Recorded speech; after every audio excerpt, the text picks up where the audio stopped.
Let's start off with the BTS, shall we?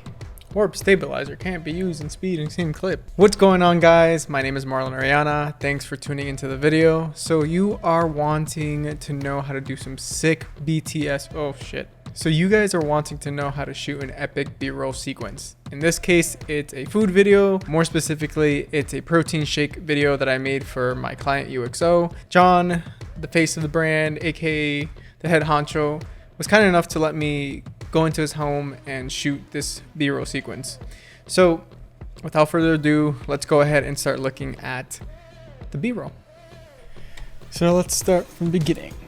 So here I thought it would be really cool if he spun the protein bottle container thing, and it actually turned out a lot more sick than I anticipated. So, you know, it spins, it's slow motion, and then right when the logo shows up, he goes ahead and he grabs it and yanks it in, which helps me transition to the next shot, which I believe is this one where he just plugs it in, I fade to black.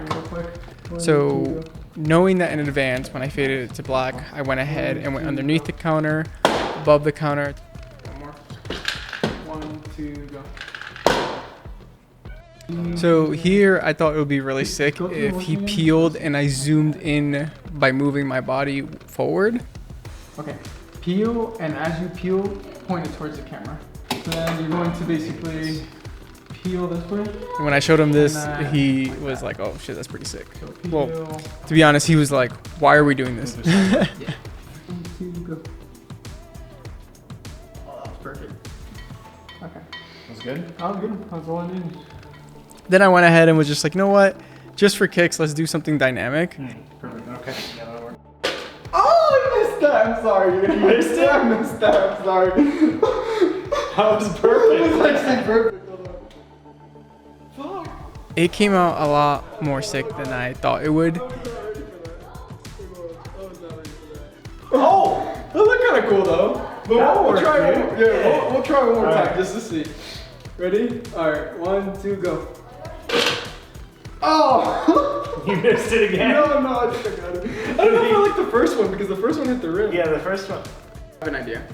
So I'm gonna go like this. I'm gonna drag across it, and then you're gonna place, as soon as I pass one of them, you're gonna place your hand quickly and then just chop. I'll show you. So let's set this up nicely. Even though they don't, yeah, let's just put it right here. I mean, because I'm going this way, so it's just fine if they, let's put all of them, but just if they look gross, just hide them away from the, yeah, there we go. There we go. And then let me bring that light closer to this. And then here, once you slice, I'm gonna follow your arm. Ready? 1, 2. I think I actually got that. And then I'm going to basically try to do the same motion, but pan it this way. So then when I'm twisting, because I want to do a circular motion following this as you toss the strawberries in. I'll show you what I mean later. Okay. So here I actually asked him to do it a couple times because I wanted him to have a lot of the strawberries just in the foreground, you know, have that separation, have a lot going on. So when he slices the strawberry, it's just, you know, obviously just a bunch of strawberries out. I can't really explain it. It just looks more presentable, you know? You got to think of this because it's not what's just in front of you. It's what's around the frame that makes it really important. So I went ahead, dragged it along, followed his blade, and that's the sequence you just saw there. Also, I asked him to cut some of them already into slices so that it looks like there's even more strawberries because he only had a handful of them. I think that just really adds to this shot.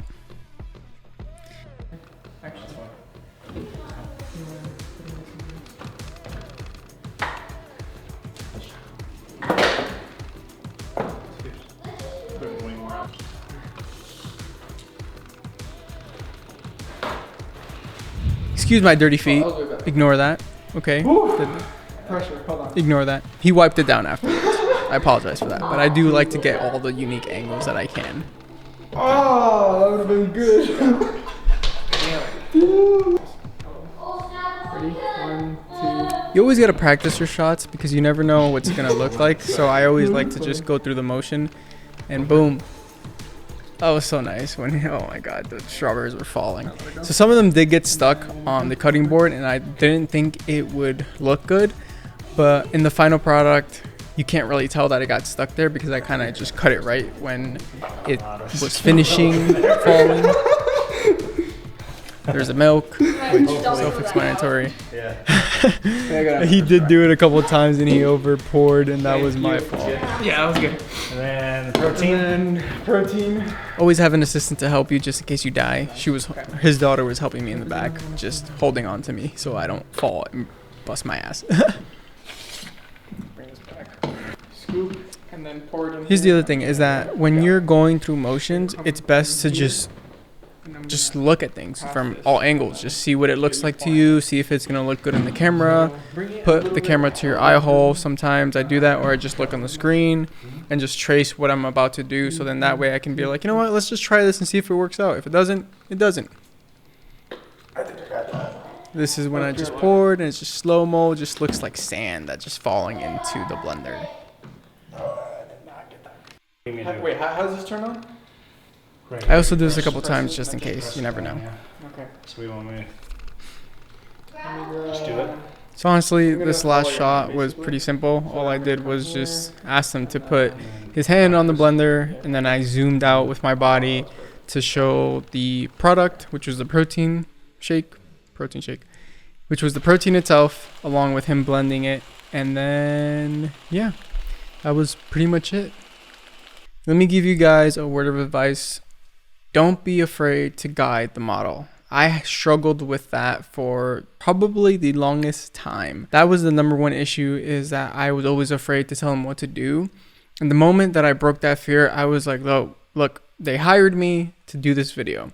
I have to guide them, because if not, they're not gonna know what I want from them. It just shows how really involved you are, and more, I don't know, I like being very hands-on and guiding the models on like, hey, cut it this way so I can follow it with my camera. Like, I always try to envision what would look unique and dynamic.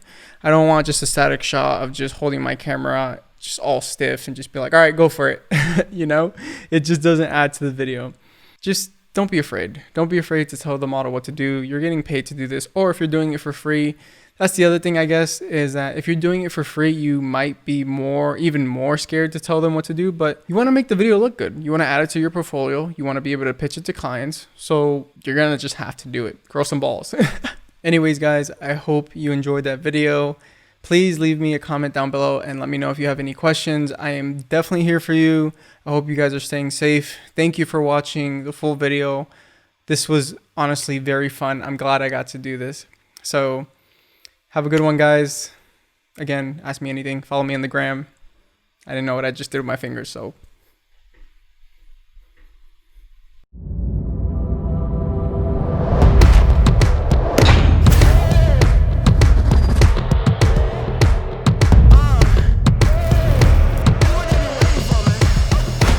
Let's go dumb, 8-ish, and be up. See the light, yeah, get off the ground, now you feeling bass, yeah. No Allen sight, but I still need a chase. No picture frame, but you still see my face, yeah. I'ma be hard to replace, cause one thing I won't do is let you